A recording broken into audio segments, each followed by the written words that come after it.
got day two of the NFL free agency for you guys. We got six players to sign. Last video was five.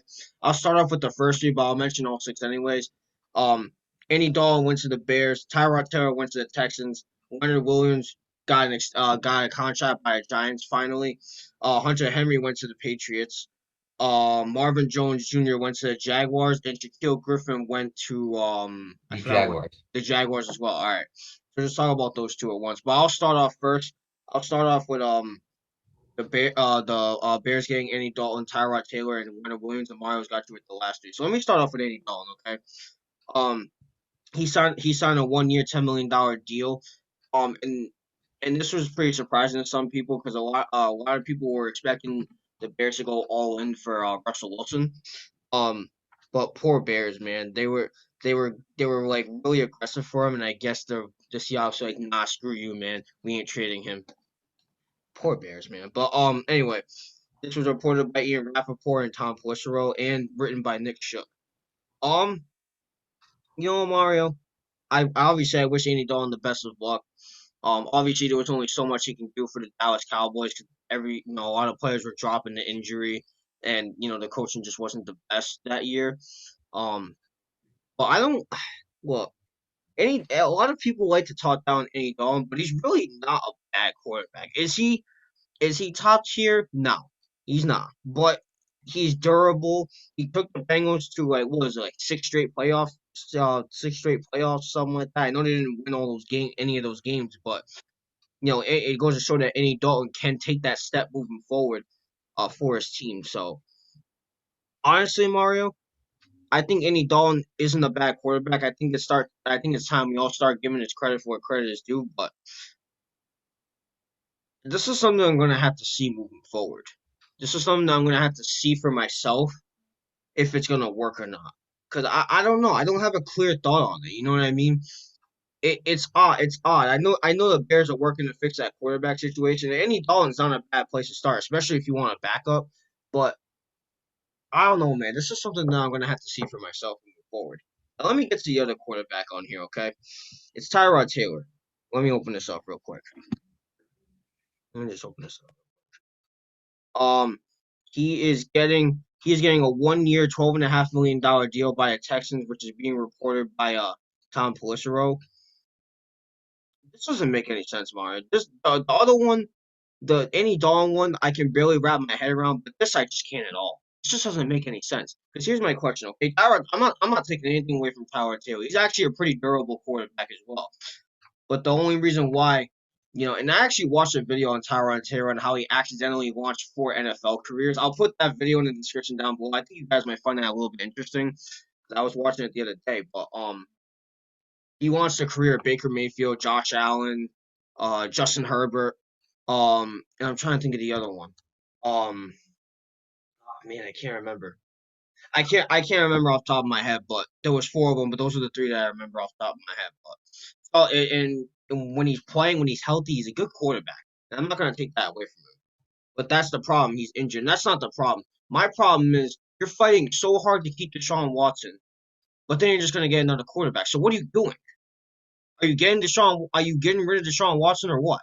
What are you doing? Like, see, this would make more sense if they actually got rid of him or planned on getting rid of him. But they keep on saying it. They're not letting him request a trade.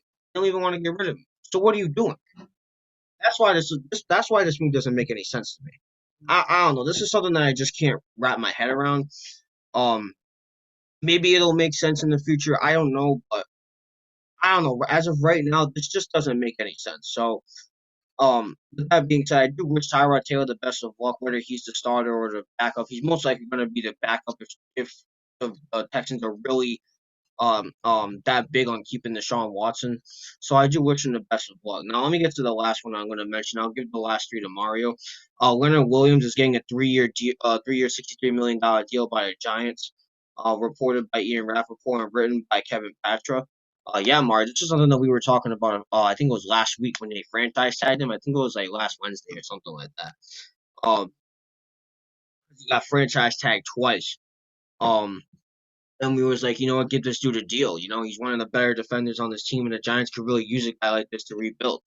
And they finally did it, and kudos to the Giants. Now, Now it's the Giants' job to go out there. Well, not even just go out there, look in their team and be like, all right, now we want to rebuild. It's the NFC Least. We can take over the division. Who do we need? That's who's an asset to this team and who's not an asset to this team. You do that. Whoever is an asset, you chop them up, and you go out there and you go find out who you can get that can be an asset to this team. That's my suggestion to the New York Giants. And obviously, giving Leonard Williams a 3-year extension isn't a bad idea. It's a really good idea, to be honest with you. He's one of the better defenders. So, uh, with that being said, good luck to Leonard Williams. Congratulations to him and the New York Giants. And I wish him the best of luck moving forward. And Mario, I'll let you pick the 4 now. Oh, you're muted. As for the Andy Dalton signing by the Bears, obviously I wish him the best of luck. Not too much luck because he is a rival, but I do wish him the best of luck. This one's tough, Nate. This one's really tough for me to even analyze because I felt like the Chicago Bears knew that there wasn't really going to be somebody. Yeah. I felt like they knew that there wasn't really going to be anybody to sign. They could have went after like it's really hard. There's really not another quarterback to re-sign right now. They missed their chance. Deshaun Watson most likely is probably going to stay in Houston, but we'll get to that right after this. Carson Wentz ended up going to the Indianapolis Colts. Jared Goff and the Matt Stafford trade happened earlier this year. Dak Prescott got an extension. Dak Prescott, right. So you really couldn't tell who they were going to get. And Andy Dalton might have been the best option on that board left. With that being said, it's going to be very tough for Andy Dalton. It's going to be very, very tough. If he didn't have that much success in Dallas, I can't see him having that type of success in Chicago. Could he prove me wrong? Yes, absolutely. I wish him the best of luck. I hope you prove me. Well, I really don't because, again, you're a Bear, and I'm not trying to root for no Bears. So, but I do wish you the best of luck. But I just can't see it working. That you had better offensive weapons in Dallas than you did in Chicago. Allen Robinson is on a franchise tag, which means that's your only option, really, unless they end up doing something in the draft or they get some guy, a rookie in the draft, a rookie offensive weapon in the draft who ends up balling out. That could happen too. Obviously, we've seen it with Jefferson. CeeDee Lamb did that. Henry Ruggs, just to name a few guys, but I can't see it happening, Nate. I think agree. Not to mention, going back to Allen Robinson, I was reading something. There's like a rumor that teams are actually trying to go after him because he's on a franchise tag. But that's just a rumor, so do not take my word for it. But I was reading that. Right. But even with the weapons even with Allen Robinson, I can't see it working out in Chicago. The defense is really gonna have to pull its own this year. I can really tell because this offense, I don't think it's gonna get any better than what it is than really what it is. But with that being said, I still wish Andy Dalton the best of luck. Now, going to the second guy, Tyrod Taylor.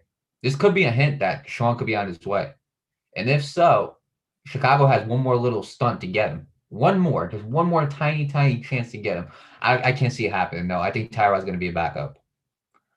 To be honest with you. I think Deshaun Watson's playing this year. I think he's playing in Houston. I think he's going to be the starting quarterback for the Houston Texans this year, which is why if you look at the Houston Texans, if you really look at them, they're making very, very little moves, to try to keep him. Mark Ingram can go there. Like, Mark Ingram's there now, and that might help. Like, I'm not saying Mark Ingram's the greatest thing ever, but I'm saying, like, that could possibly help Deshaun Watson. They obviously made the trade with the linebackers, Benardrick, McKinney, and Shaq Lawson. That could, maybe that, but, I can't see Deshaun Watson leaving, to be honest with you. I don't think that in order for him to leave, the Houston Texans are going to have to trade him, and I just don't see it happening this year. Maybe in the middle of the year, possibly. Maybe in the middle of the year. I just can't see it happening, though. I think Deshaun Watson, Carolina. I think Deshaun Watson is going to play this 1 year, and I think this will be his last year in Houston. And last but not least, going to Leonard Williams. We talked about this. He deserved an extension. I thought personally he was only going to get like a 2-year, $20 million extension. This man got paid, Nate. Our boy Leonard Williams got That's what I'm saying. 3 years, $63 million with $45 million fully guaranteed. That is a rich man right there. That is a rich man. EAID. Look, congratulations to Leonard Williams. He absolutely deserves it. You know what I'm saying? I think he is one of the best defensive linemen in the game. I think he's definitely, you could make a case for him being top 10. You could. I think this was a guy that the Giants really needed to keep, and I'm glad that they did keep him because I think Leonard Williams is a very, very good player, especially in his time with the Jets. Obviously, with the Giants, he's been very good. It doesn't seem like his momentum's been slowing down anytime soon. So, with that being said, I'm happy that Leonard Williams ended up getting his contract because I think it was very unfortunate he got franchise tagged twice in a row when they could have just easily done this in the beginning. But with that being said, congratulations to Leonard Williams, and I do wish him the best of luck. Now, going to the other three signings that happened today. So we'll start with Hunter Henry. Hunter Henry, Nate, will be teaming up with other tight end Jonnu Smith on the New England Patriots, okay? He is getting a 3-year, $37.5 million contract. This is reported by Ian Rappaport, and this was written by, I believe, Kevin Patra on the NFL writer. Look at that, a new writer, Nate. I like this. I like this by the New England Patriots. I like that they're being aggressive, and I like that they got another tight end. Here's why. You know what this reminds me of? This reminds me of a nice little tight end duo they used to have back in the days. Back in the days, like about a decade ago. This reminds me of a nice little tight end duo. I think you might have heard of them. Their names were Rob Gronkowski and Aaron Hernandez. Yeah. Now, I know what a lot of people are thinking, Aaron Hernandez, blah, blah, and you're thinking about it. But look, listen, okay? Before any of that stuff happened, before we knew about any of that stuff, that was the tight end duo right there. It was Rob Gronkowski, Aaron Hernandez, and that tight end duo was very, very dangerous, Nate. Very, very dangerous. That was a very, very good tight end duo right there. And that was the team who had, I think, Julian Edelman and Wes Welker as their two wide receivers.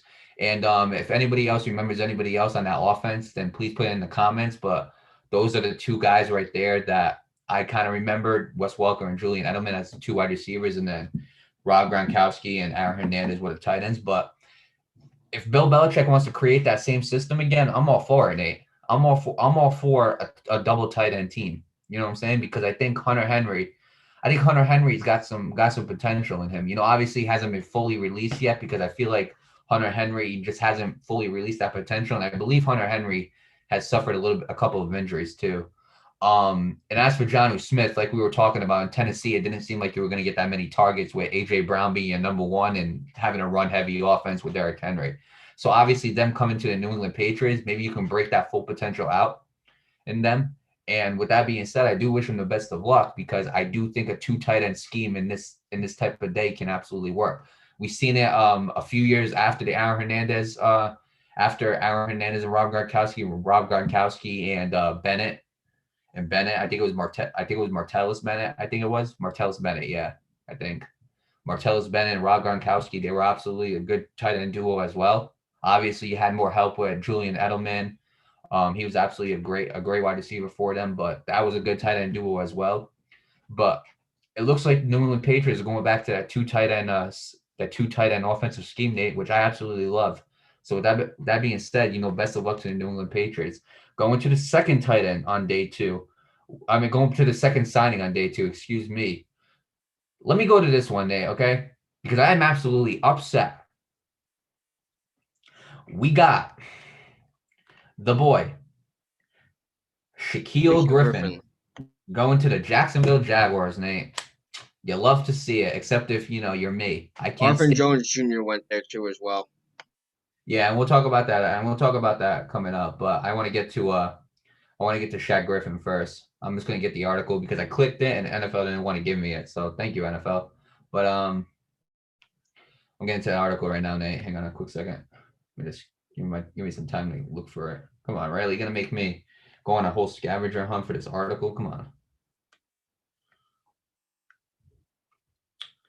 Nate, I don't like it when they don't. You know what? I'm using ESPN. I was trying to find the NFL one, but I'm using ESPN. All right, so the writer for this was Michael DeRocco. The writer for this was Michael DeRocco, and this was reported by Adam Schefter. So Shaquill Griffin is receiving a 3-year, $44.5 million deal with the Jacksonville Jaguars. Okay, let me tell you why I don't like this, okay? As a Vikings fan, I wanted Shaq to come to the Vikings. I did. I thought him being as young as he is, he's 25 years old. I believe Dantzler is probably 23, 24. I think he's like 23, maybe between 22 and 24. Gladney's around the same age, between 22 and 24. I think he would have been a good addition. Obviously, you have such a young cornerback core, And I think it would have took a lot of pressure off those young guys. And I think Shaq would have been the number one corner for the Vikings. But that didn't happen. He's going to the Jacksonville Jaguars, Nate. It's almost like the Vikings don't want to do nothing this year. Hint, they don't. Because if they did, they would have got him for 1 year at least. But I'm glad that, but on an analyst standpoint, I'm glad that he got a nice little long-term contract, 3 years, $44.5 million. What's unfortunate about this is that him and his brother are going to be separated. Him and his brother Shaquille, they've been like twins. They've been like inseparable their whole careers. Like they've always been on the same teams. They've always like took the same route. It's going to be unfortunate to see them both kind of be separate from each other. Here's what I like about this though. Here's why I say this. Here's why I think this will benefit them though, being separate. Okay. When Shaquill Griffin ended up leaving early, right? Because Shaquill Griffin got drafted a year before Shaquille. When Shaquille was on UFC alone, he was dominating. He became an instant starter. He was dominating. He was doing a very, very good job. Obviously, I think they might be testing free agency with Shaquille as well.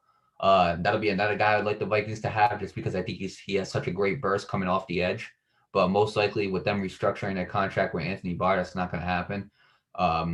But I think both of them separate is going to give them the chance to show exactly how good of two players that they actually are. Because I felt like as long as they were like together, I felt like the comparison was always going to be there, you know?